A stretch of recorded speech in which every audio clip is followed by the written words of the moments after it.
Hey, folks, welcome back. He used to work in the Bush-Cheney administration, worked in the Bush-Cheney campaign in the year 2000. Tom Basile, also a Newsmax contributor and author. Sir, glad to have you back. I just wanted to get you on really quickly to react to our previous interview. Your thoughts?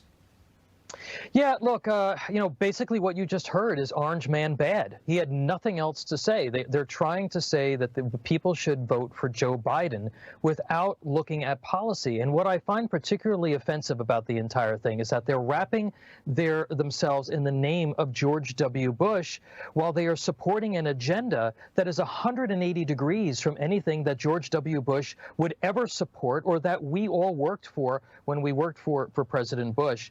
And it just goes to show you they've learned absolutely nothing from the former president. George W. Bush would say that the presidency isn't about a man. It's bigger than one man. It is bigger than even one moment in time. It is about issues, and it is about principles, and it is about the types of issues that will take this country forward. And on every single one of those issues, it's a real slap in the face to George W. Bush to use his name associated with an effort that would, and you raised a number of policy areas where there are stark differences, not only between President Trump and Joe Biden, but certainly between George W. Bush and the Democratic Socialist Party that we have today, that is led, by one degree or another, by Joe Biden.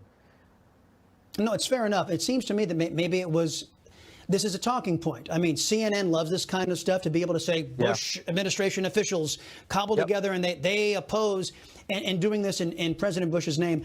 You're working on a column. I think you're going to write up about this in greater detail. I hope I gave you some fuel for that column. When is it going to come out? Where can we find it?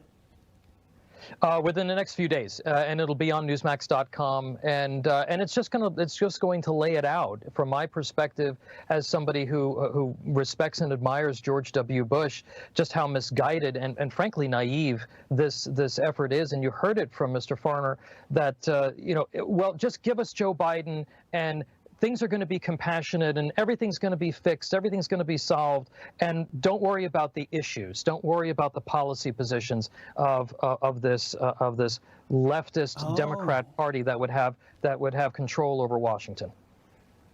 So we have to pass it before we find out what's in it. I got it. Tom Basile, sir, I appreciate the time, my friend. Thank you very much. Folks, Chris Salcedo's show wraps up. Coming up next. Be right back on Newsmax TV.